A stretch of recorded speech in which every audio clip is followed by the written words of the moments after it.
Phyllis. Good morning, church. I'm very sad to be here. Kusema kwaheri kwa CJ. You know, when we met with Cyrus in the 90s, that was the time the Kenyan political system was about to change. There were many of us, Cyrus Jirongo, Fred Amayo, I see here, Gideon Moi, and so on, who at that time were buddies. But it was also the time when some of us were changing our minds that we needed a change from the KANU regime, and there were those who were going to fight to keep the KANU regime going.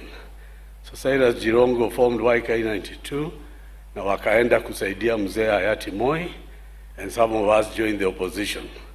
Wakati huo, sasa mimi na CJ tulikuwa tunalimana, kwa sababu mimi nilikuwa naandika gazeti inaitwa Finance with Jeho Tabaki, and we were opposing the government, and Cyrus was in the #1 spot of supporting the government. So after those first elections passed, and the regime of President Moi came now to a new era, me and Cyrus became even closer because we had done battle, but we kept being friends. So when this dispensation came, myself and Raila Odinga and others started doing politics, Jirongo became very vocal against what was going wrong in the government.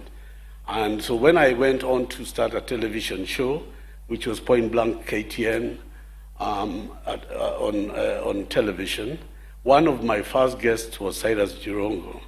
And I remember he came right after Raila Odinga did. And that time, William Ruto had just been elected the president of Kenya.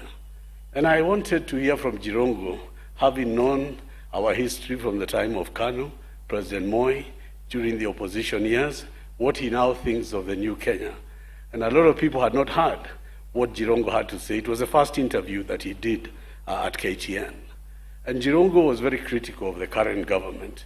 And he was very critical about particularly the lies and the things that were being done that were not going to help the people of Kenya. So as Jirongo sits here, or lies here today, let us know that he was a voice for the downtrodden. He was a fighter for those who had no privilege. And his last wishes were for this country to be a better country and for this country to rise up to the full potential. May I say, speaking from the mountain, that I never thought Jirongo a Luya. He was a Kenyan. He treated himself and all of us as one Kenya for everyone. May Jirongo's soul rest in eternal peace. The song is ended, but the melody goes on.